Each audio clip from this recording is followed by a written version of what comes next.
1, 2, 3, come on. Come on, come on.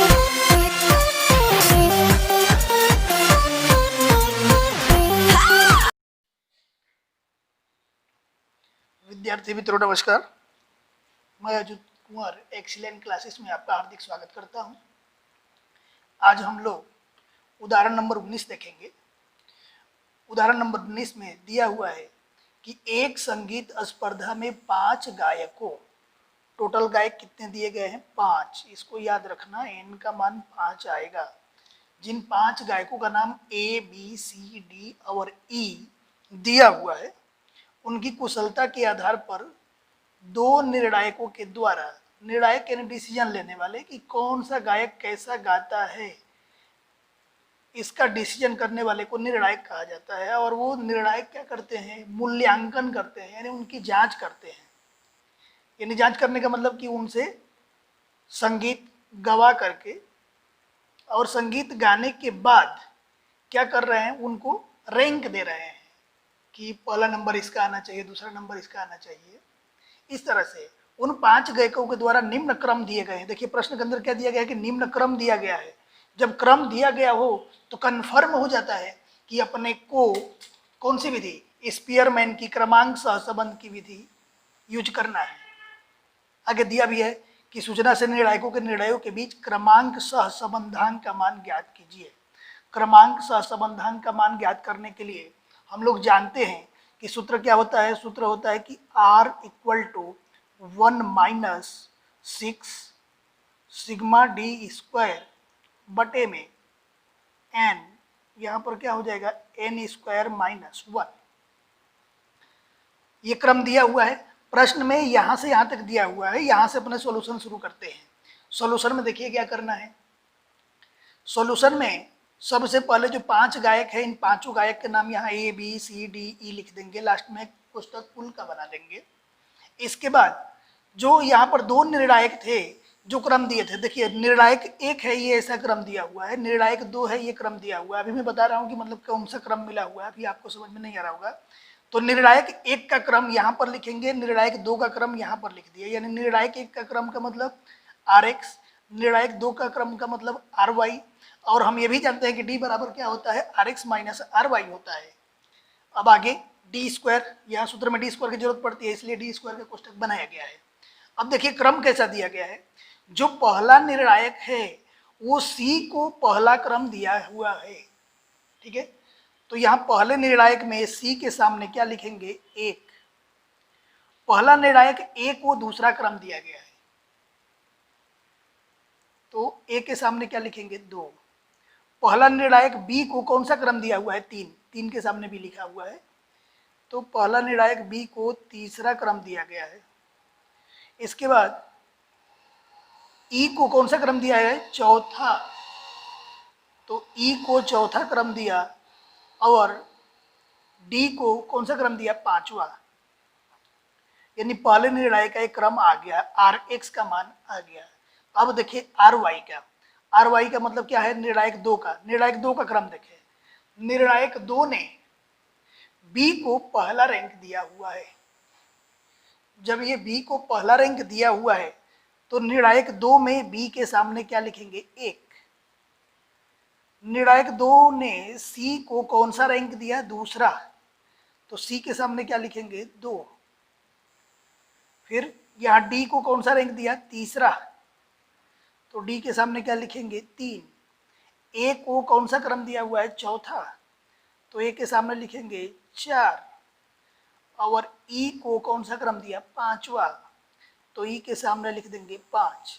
ये Rx का column हो गया, ये Ry का कॉलम हो गया। फिर से आपको बता दूं, पिछले प्रश्न में भी हम लोग जानते थे कि ये D का मान कहाँ से आता है? तो Rx में से Ry को माइनस किया जाता है, यानी Rx - Ry। Rx का मतलब ये, Ry का मतलब ये, इसमें से इसको माइनस करना है। यानी पहले ये निर्णायक 1 वाले कोष्टक में से निर्णायक 2 वाले कोष्टक को माइनस करना है। देखिए यहाँ पर क्या है? Rx - Ry, Rx - Ry यानी 2 - 4, 3 - 1। इस तरह से देखिए यहाँ पर इस कोष्टक में से इस कोष्टक को घटाना है, जो आएगा पूरा पूरा ये कोष्टक में भरना है, ठीक है।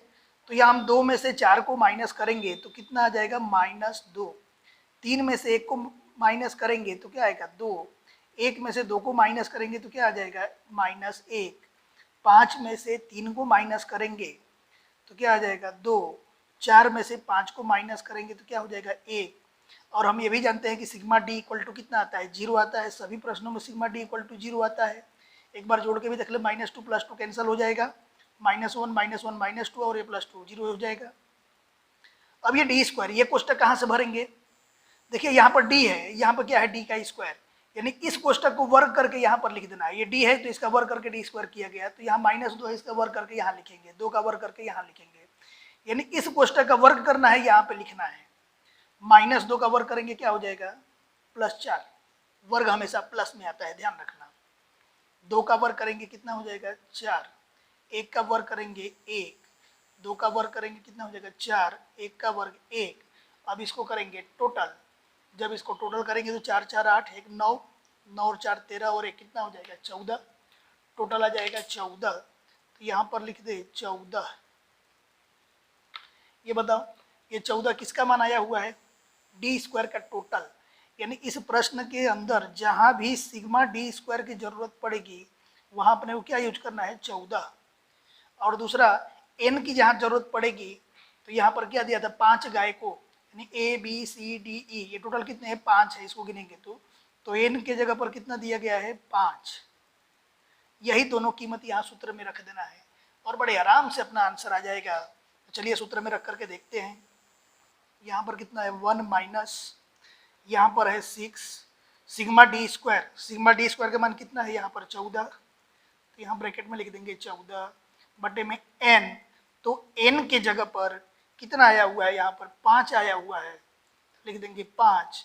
n का वर्ग यानी कितना हो जाएगा 5 का वर्ग -1 इक्वल टू 1 माइनस 14 में 6 का जब गुणा करेंगे तो कितना हो जाएगा 84 बटे में ये हो जाएगा 5।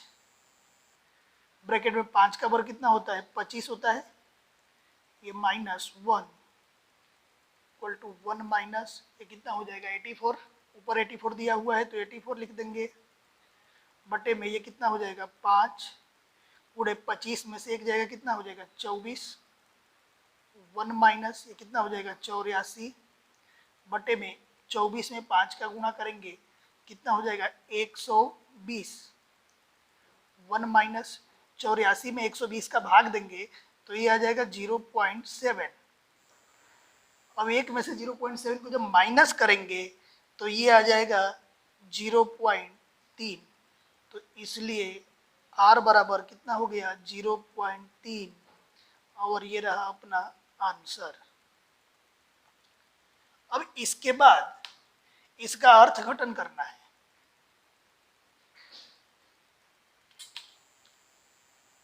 यहां पर लिखते हैं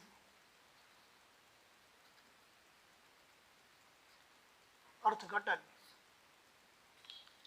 अर्थघटन में ये देखते हैं कि r का मूल्य कितना आया हुआ है। यहाँ पर r का मूल्य कितना आया हुआ है 0.3। 0.3 का मतलब क्या है, जीरो के एकदम पास की संख्या है। ये 0.3 का मतलब 30 पैसा, ये जीरो के पास की संख्या है। तो लिखेंगे कि यहाँ r बराबर 0.3 है जो शून्य के क्या है समीप है, या शून्य के एकदम पास की संख्या है। इसलिए दोनों चलों के बीच में या दोनों निर्णायक के बीच में इसलिए दोनों चलों के, चल के जगह पर यहाँ निर्णायक भी लिख सकते हैं, दोनों चलों के बीच देखिए जब जीरो के पास संख्या होती है तो कैसा सहसंबंध होता है आंशिक। कैसा सहसंबंध होता है आंशिक। और ये प्लस में आया हुआ है तो आंशिक धन सह संबंध है। अपना अर्थघटन का मुख्य आंसर ये रहा, आंशिक धन सह संबंध है।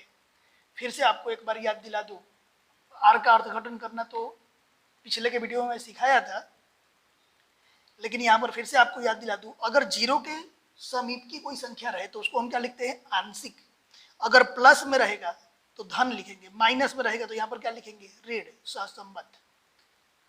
अगर कोई संख्या यानी आर का मान 1 के समीप है तो आंशिक की जगह पर क्या लिखेंगे, प्रगाढ़। और यहाँ प्लस में रहेगा तो धन सहसंबद्ध लिखेंगे, और माइनस में रहेगा तो क्या लिखेंगे, ऋण सहसंबद्ध। प्रश्न पूरा हो गया। जय हिंद, जय भारत।